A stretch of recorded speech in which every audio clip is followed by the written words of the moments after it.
ప్రలోభాలకు లొంగకుండా వార్తలు ప్రసారం చేయటం మా నైజం.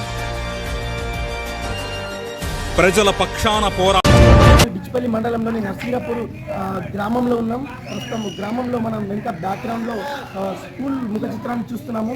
ఇక్కడ స్కూల్ గవర్నమెంట్ పాఠశాలలు మూతపడే పరిస్థితి నెలకొన్నది. దీనిపైన విద్యా కమిటీ కానీ విద్యావేత్తలు కానీ మేధావులు కానీ ఆలోచించవలసిన అవసరం ఉన్నది. ఎందుకంటే లక్షలాది రూపాయలు పెట్టి గవర్నమెంట్ స్కూల్లో నిర్మించినా కానీ కనీసం స్కూల్లో చదువుకునే పిల్లలు లేకపోవడం అనేది చాలా శోచనీయ విషయం. దీనిపైన మరి ఇక్కడ ఉన్న పాఠశాల టీచర్ని మనం అసలు ఏం జరుగుతుందని తెలుసుకునే ప్రయత్నం చేద్దాం. నిజామాబాద్ సెగ్మెంట్లోని డిచ్పల్లి మండలంలోని నర్సింగాపూర్ గ్రామ పంచాయతీ పాఠశాల ప్రాంగణంలో ఉన్నాం ప్రస్తుతం. ఇక్కడ స్కూల్ విద్యార్థులు చాలా తక్కువ మోతాదులో వస్తున్నారు. కొన్ని చోట్ల స్కూళ్ళు మూతపడ్డ సందర్భాలు ఉన్నాయి. మరి దీనిపైన గ్రౌండ్ రిపోర్ట్ తీసుకోవడానికి ఈరోజు కెమెరామెన్ సాయితో మేము ఇక్కడికి ప్రత్యక్షంగా లైవ్ ప్రసార కార్యక్రమం మేము రావడం జరిగింది.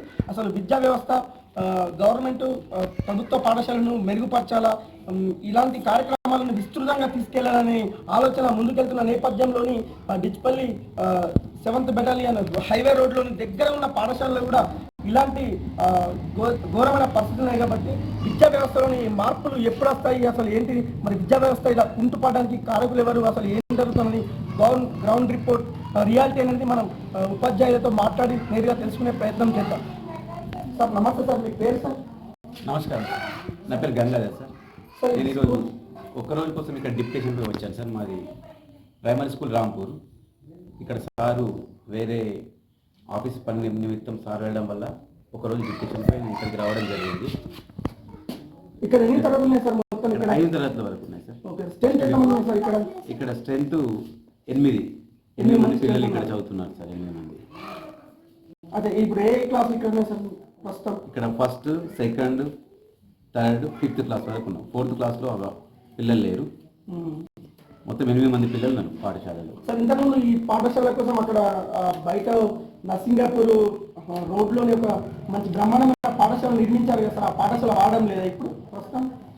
సార్ నేను అంటే ఈ పాఠశాల కొత్త అయినా నేను తెలుసుకోవడం జరిగింది. ఇంతకుముందు ఇక్కడ కొత్త బిల్డింగ్, చాలా పెద్ద బిల్డింగ్, అన్ని సౌకర్యాలతో ఉందని తెలిసింది.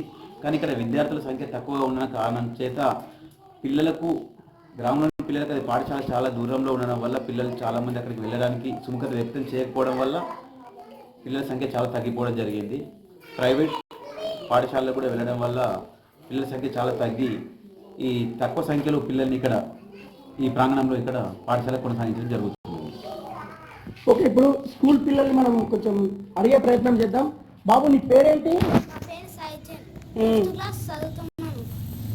ఓకే, ఇక్కడ మరి మీ క్లాస్ స్టూడెంట్స్ ఎంతమంది ఉన్నారు? మీ విద్యార్థులు 2 ఉన్నారా? ఇంకా అయితే ఇంకో అతని పేరేంటి? మరి మీకు చదువు బాగా చెప్తున్నారా సార్లు? మరి ఎందుకు రావట్లేదు పిల్లలు? మీ ఫ్రెండ్స్ ఇంకా వేరే వాళ్ళు ఎందుకు రావట్లేదు స్కూల్కు?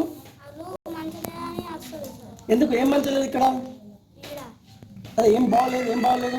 గవర్నమెంట్ అన్ని సౌకర్యాలు కల్పించింది కదా, మరి ఎందుకు రావట్లేదు? ప్రైవేట్లో డబ్బులు కట్టి చదువుకుంటున్నారా? మరి మీరు ఎందుకు వస్తున్నారు ఇక్కడికి?